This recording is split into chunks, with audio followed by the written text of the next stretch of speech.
Today I'd like to talk to you about dance as communication. And as we look into Sondra Fraley's book on dancing identity, as well as the book or the reading of Acrobats of God, we look at different ways of experiencing movement, dance, somatic experience as a way into phenomenological research. And this connection, this experience, is looking at intersubjectivity. So what are we talking about here? Talking about is, as a dancer, I have the experience of my own physicality moving, but I also have the experience of interacting kinesthetically with another dancer on stage. So this intersubjective connection between the two of us, but also our experience as two dancers or four dancers or five dancers with the audience, which could be, hundreds of people in the house, and how their response to me affects how I perform for them. It's actually this intersubjectivity that provides links between phenomenological research and ethnological research. So how do we get into this? Fraley uses this concept of getting dancers' personal descriptions, and the way she accesses this phenomenological research is she simply asks the question, or asks her participants to answer the question, when I dance. So very open-ended. What is your experience when you dance? She feels like this is a way of illuminating the lived experience and what is happening to the psyche, to the soma, in the moment of movement, as well as in the moment of performance. She also asks that of choreographers, to simply continue the sentence, when I choreograph. So, what is it for me as a choreographer? What's going on? It may be that it brings up issues of anxiety, or am I good enough?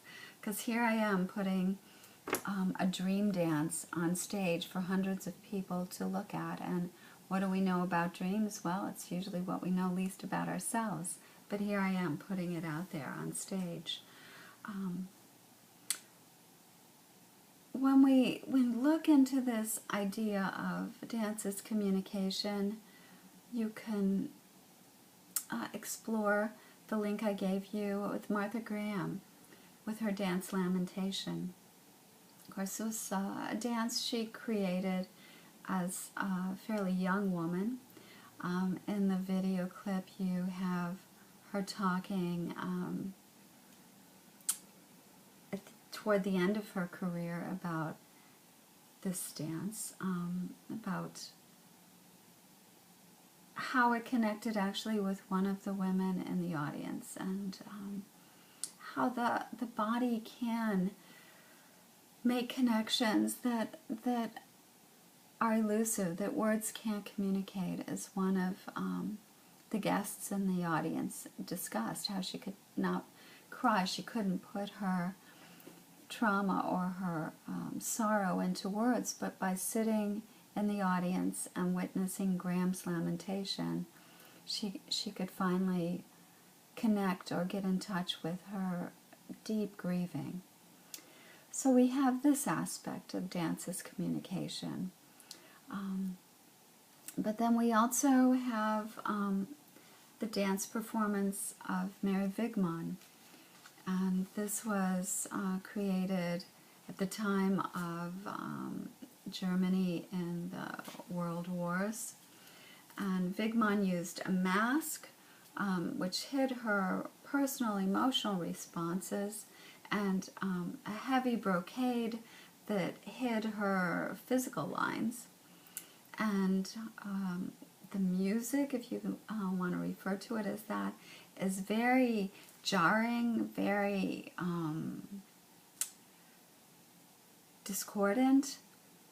And with this communication, she moves us into an archetypal realm. It's not personal anymore. It connects us with the terror of a nightmare, and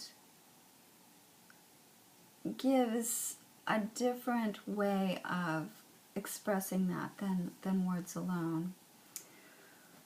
Heidegger talks about higher than actuality is possibility.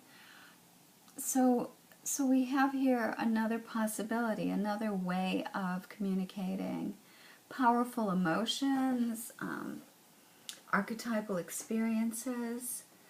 And for Fraley, her work is always looking at soma, self, and gender, looking at a way of analyzing that in movement and dance.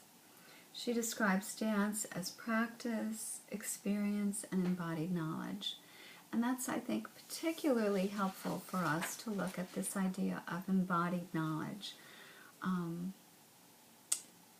In higher education, I think it's often a struggle for our most intellectual process to put words on movement. Someone learning a new step in a dance, someone who is trying to learn the intricacies of tennis, someone who is dancing at a club improvisationally might struggle with putting words on it. Well, how does it feel in the midst of moving and arching and opening up to music? This is the avenue that our somatic approach involves. It's our body as we perceive it, and how we experience our potential, as opposed to the way other people see us, or also as the way we see ourselves in the mirror. This is from an inward perspective, a somatic perspective. We're looking at phenomenology as the illumination of things as they are. One of the points that Fraley talks about is in being a phenomenologist, she suggests that we forget what we know and slip into learning.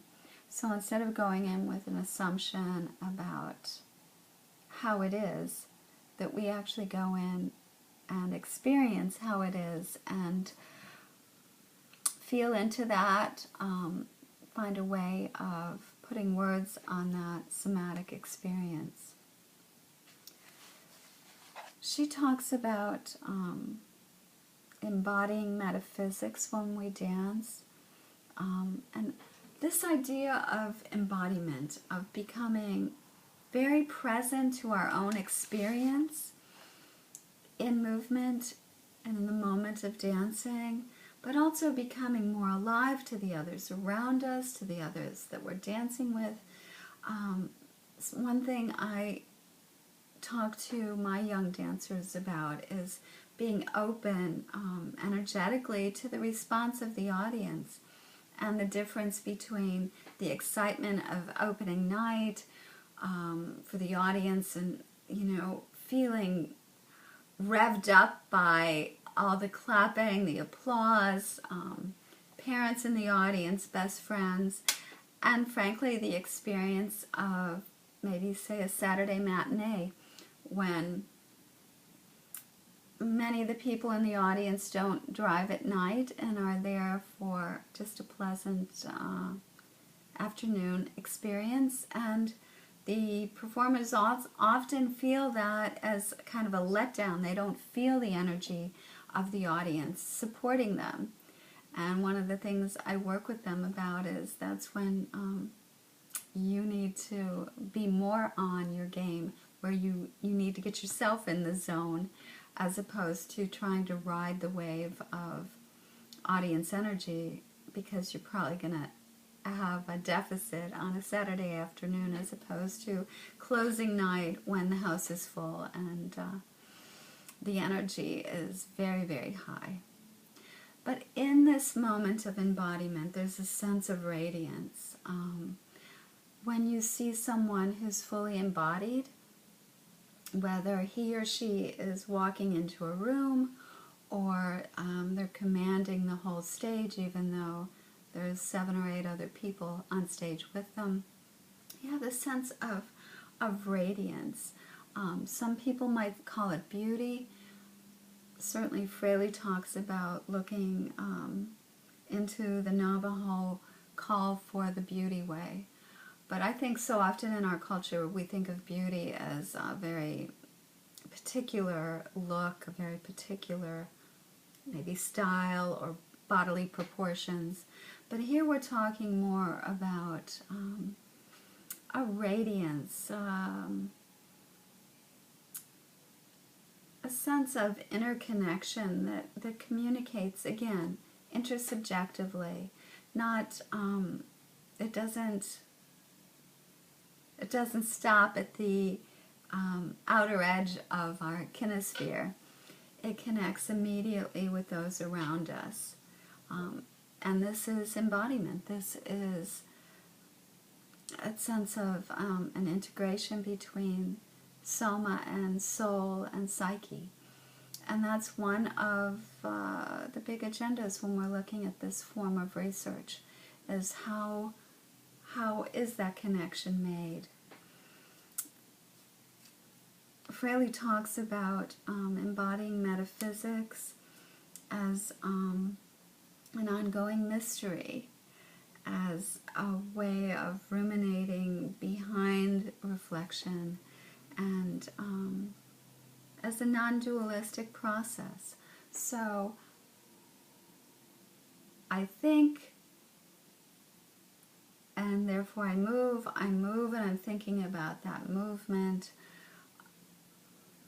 I am the dance is me. Certainly Yeats talks about how can we know the dancer from the dance.